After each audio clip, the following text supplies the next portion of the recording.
Hello, everyone. My name is Katrina, and in today's masterclass, I'm going to talk about how to optimize your bone health.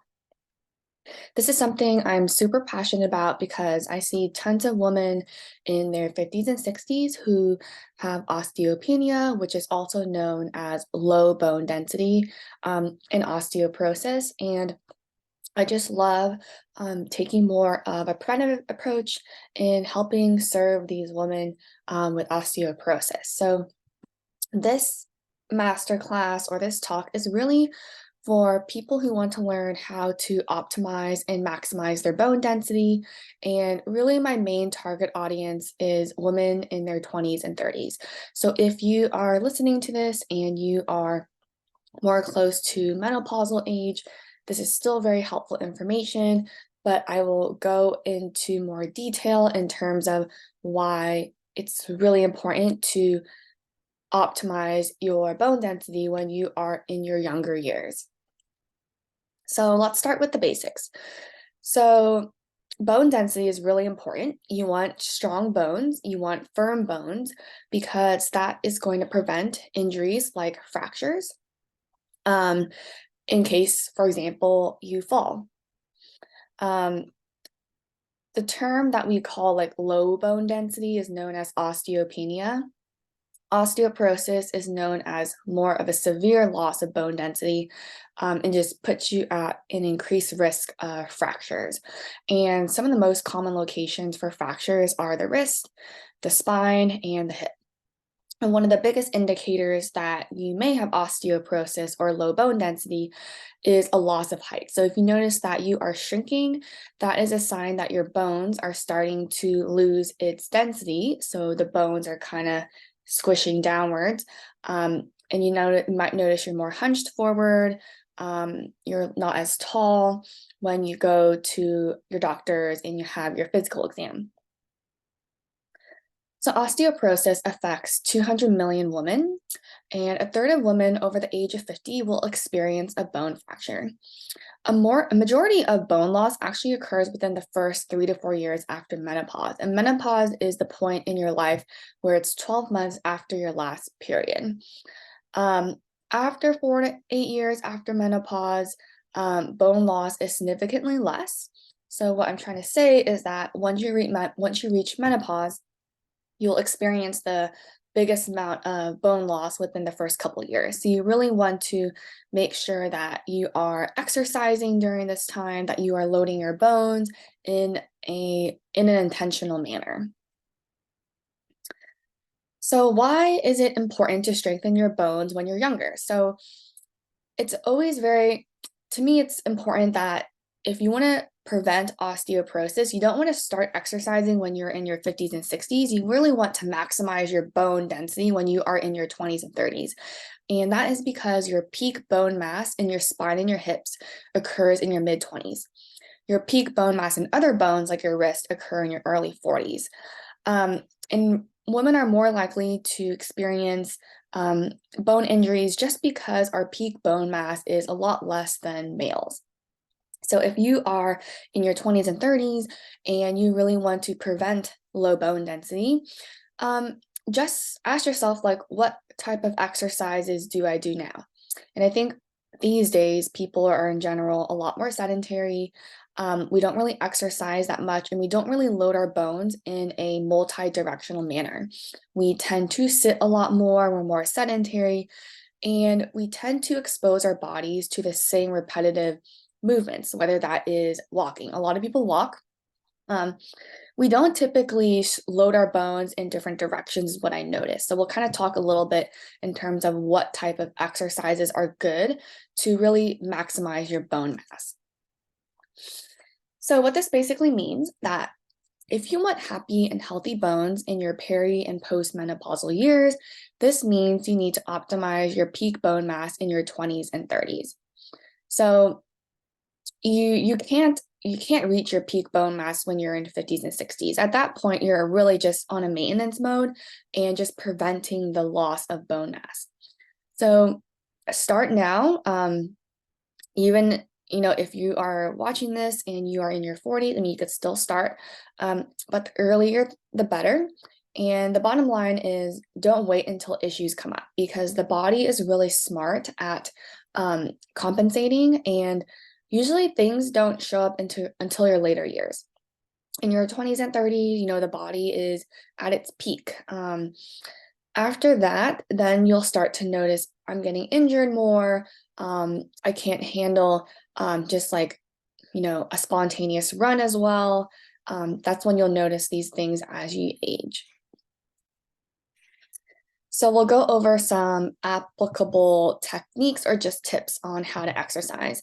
It's really important that when you want to strengthen your bones, a lot of people think just, do weights, but it's also really important to do yoga, mobility exercises, and balance. So we'll dive into a little bit of each of those.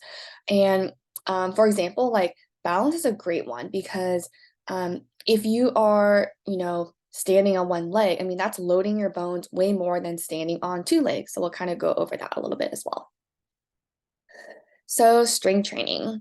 So you really want to strengthen and load your bones in all planes of motion. So we can think of like 3 different planes of motion. We have forward and backward movement is like this forward backward motion, like walking, stairs. We can have a lateral movement, like tennis has a lot of side to side shuffling, lateral lunges. If you even walked up the stairs sideways, that could also be lateral movement. And then rotation, so like tennis, for example. It's really important to load your bones in all planes of motion because that's how you're going to maximize your bone strength. Um, your bones, in order to be strong, you have to load muscles in all different directions. So muscles are never just in one plane of motion. Muscles have the ability to side bend, to rotate, to move in all different directions. So you need to load those muscles. And then once you load those muscles will pull on the bones, signaling those bones to build more bone, to build more density. So it's important to, like I said, really stress your bones in all angles, all directions, all planes of motion. Balance is really great. So single leg balance, working on your balance on a balance pad, tandem balance, which is having one foot in front of the other. And then walking. Walking is a really great form of exercise, but ways to maybe make your walking routine a little better. So add some incline to your walk. So maybe go on a walk with a friend in more of a hilly neighborhood. Maybe change your gait speed. So go from a normal speed and then do a quicker speed. So alternate between average pace to fast pace. That will help stimulate your bone a little bit more. Bones really love like newness or something different to them. So adding that change in gait speed allows for that. And then a weighted vest is also a really great option. So they sell on Amazon weighted vests, which I really like because the weight is distributed equally between the front, the sides, and the back. And you can buy anything as low as a 4-pound weighted vest. I have at home a 12-pound weighted vest, but you can add those to your walks just to help stimulate and load your bones a little more. Upper body strengthening is also really important because, like I said, as you start to lose bone mass and bone height, you tend to hunch over, you tend to round your back and lengthen your back muscles. So by strengthening your back muscles, it might help you stand up taller, improve your posture, and prevent that hunched over alignment. And then one of the most important things I think is, if you're having difficulty incorporating exercise into your day, really think about how you can incorporate natural movement in your day-to-day. So let's say you're working, instead of taking the elevator, take the stairs. Another great option is a lot of people tend to sit a lot throughout the day. So instead of sitting in a chair, try sitting on the ground in maybe like a crisscross legged position. And that will actually force you to stand up and down from the ground every day. It's almost like doing like 30 lunges or squats a day, because I'm sure a lot of you, when you're at work, you might get up to go to the bathroom, get a water break, get a lunch break. So that will already force you to get up at least 5 to 10 times a day just by sitting on the ground. So just think about natural ways you can move throughout the day, because that's going to be, the easiest way to incorporate it, because a lot of people, their schedules are busy.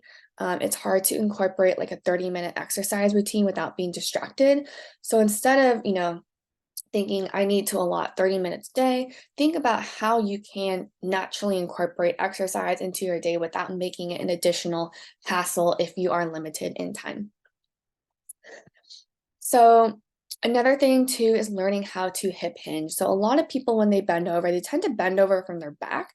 But what's really important is that you want to bend from your hips, because if you are flexing or rounding from your back, you are putting more load onto your bones. And if you have low bone density or osteoporosis, that could put you at risk of a bone injury.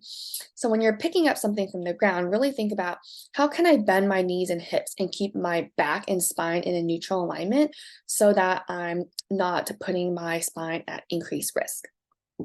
So just think about that every time you maybe bend over to pick something off the ground. You can almost think about it like trying to sit on a toilet. So when you sit on a toilet, you really sit your hips back, and that will automatically load your glutes a little bit more and decrease the load on your spine. So that's my little class on osteoporosis. So I hope that was helpful. I really wanted to just give you all just applicable tips on how to exercise and how to intentionally move so that you can strengthen your bones. If you'd like to learn more, you can follow me on Instagram. I also do a lot of um, physical therapy for prenatal and postpartum women, and then also for pre and postmenopausal women experiencing pelvic floor concerns, low bone density, or just people who want to optimize their wellness. Feel free to like, subscribe, and share this video with your friends. And if you have any personal questions, you can email me at this email, and I'll be able to respond to any questions that you have. Thank you.